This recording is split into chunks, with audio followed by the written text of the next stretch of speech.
I finish work and I'm walking over to my car, walking through the car park, and there's a lot of cars there, as you'd expect. Lots and lots of cars. And me being a car guy, I always check out cars. I don't know, I just, look for any signs of modifications. I love the whole Jap scene. I grew up on Holdens. I love Holdens. I love Fords here in Australia. There's all sorts of cars, right? Million manufacturers. There's 4 cylinders, 6 cylinders, inline, V6s, V8s. I saw a Audi R8 today, a white one. I don't know who it belongs to, but it's freaking nice. And I finally get to my car, 4-cylinder Evo, nice engine, proven car, proven chassis. Jump in it, and I just like the way it feels, man. It's, I bought it for $9,000 back before COVID hit. Had some issues. Before that, I had a S15 Nissan Silvia. Before that, I had another S15. Before that, I had a Ford Barra Turbo, XR6 Turbo. That was a cool car. Before that, I had a bunch of Holdens, Fords, passed down from my parents. I had all these cars, and if you speak to every manufacturer out there, I'm pretty sure they're going to say that their formula, their idea is the best. But the truth of the matter is there isn't one best formula. Is Porsche better than Ferrari? Is Lambo better than Aston Martin? Is Bugatti better than, I don't know, Tesla, or whatever the case might be? There's many different takes to making a car. Do you want a front engine, a back engine, a boxer engine? Like, so many variations, and there's so many applications. You can have a 4-wheel drive, all-wheel drive,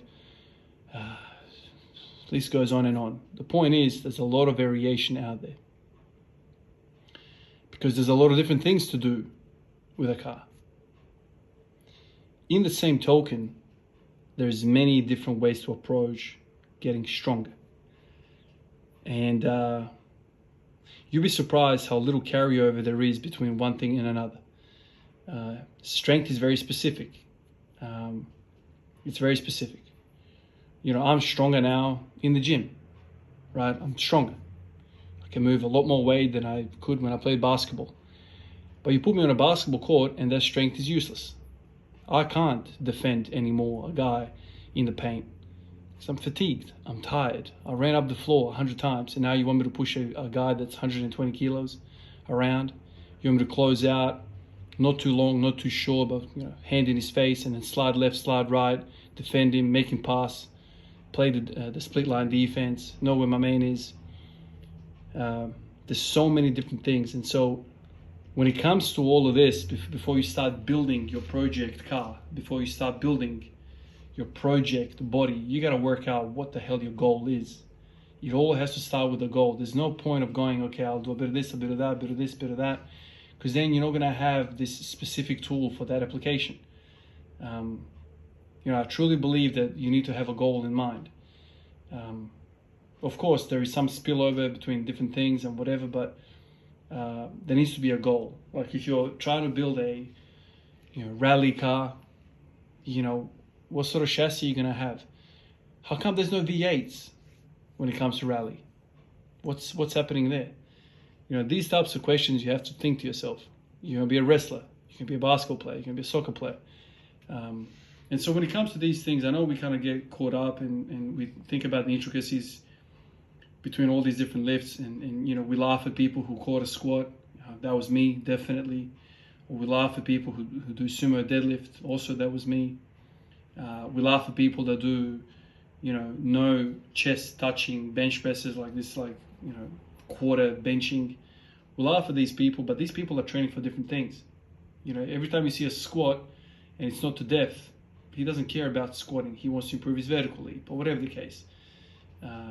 Those joints are, more specific to jumping when you're doing a quarter squat, that kind of stuff, right? And so over the years, I've found so much variation, even to the beloved thing that I love, the squat. I see the freaking Louis Simmons guys, squatting with split stances, man. It's like, what the hell? What sort of atrocity is that? But then later on, I learned that I cannot do that. Okay, it's a shit squat, my brain says, But can you do in that same stance 1,000 pounds? No way in hell, dude. No way in hell. So they have this strength in this small range of motion. I respect it. I've come to a stage in my life where I respect it. I respect it, man. If you're using a barbell to train, automatically I'm your mate. I don't care what it is, man. It was not always the case, for me to think that way, but maybe they're training for something else, man. I don't know. I know for a fact that I am very weak in those wide stances. I used to laugh at those wide stance squats and sumos and whatever for many, many years. But guess what? I can't do anything better than that. I can't squat better in a wide stance. I can't sumo deadlift better than my conventional deadlift. So when people say it's cheating or whatever, like, I get where you're coming from, because you're using the same brain, you're using the same methodology for the conventional. Oh, it's like a conventional, just less range of motion. It's not. It's different. It's different. That doesn't mean that if you spend 2 years training the sumo, you're not going to be better than what you are in the conventional. It's just different. And whatever the case might be, it's just different. And so that's kind of how I look at it. Walking through the car park today, I'm like, my car's the best. I love my car. But I can't go off-road in my car.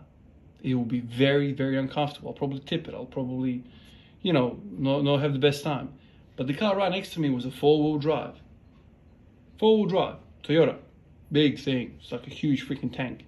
That thing can go over freaking roundabouts. He doesn't have to worry about, making clearance of the driveway or whatever. He just freaking goes wherever the hell he wants. He's got these big ass tires. He's got a lifted car. He can literally go wherever he wants. And I'm like, that's cool. It's a different application. He'll be slow around a track. He can't take off as quickly as I can from the lights. But that's not his application, man. It's a different thing. And that's how training is as well. It's a different thing.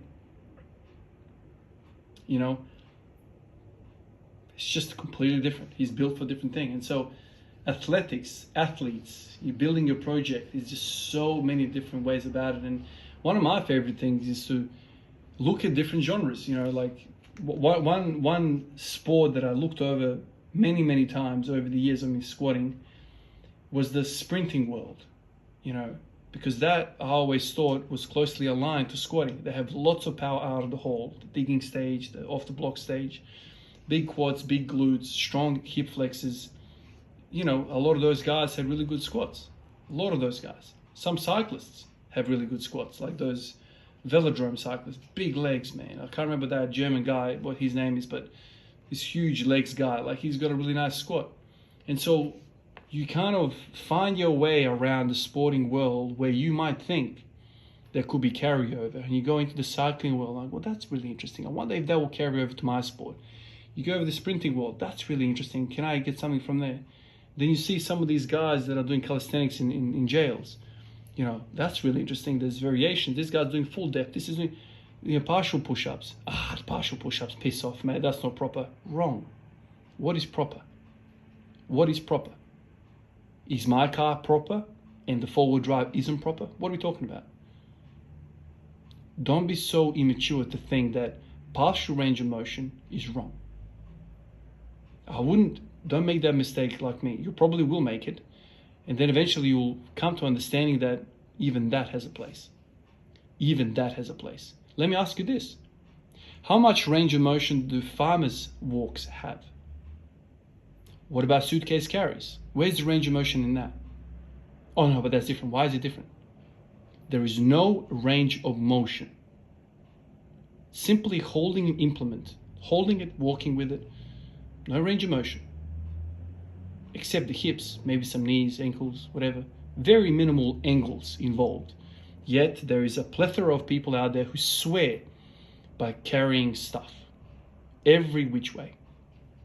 Yet we laugh at people who do quarter squats. We laugh at people who do rack pulls. Why? What's the difference? What's the difference? Ask yourself, what is the difference? You're using super maximum weight through a smaller range of motion. Is that dumb? Are farmers' carries dumb? No, man. Absolutely not. Farmers' carries are not wrong. Pinch squats to any depth are not wrong. Quarter squats are not wrong. Sumos are not wrong. Rack pulls are not wrong. You name it. It all has a place. Your job as a trainee, as a coach, whoever you might be, is to make order out of all that chaos.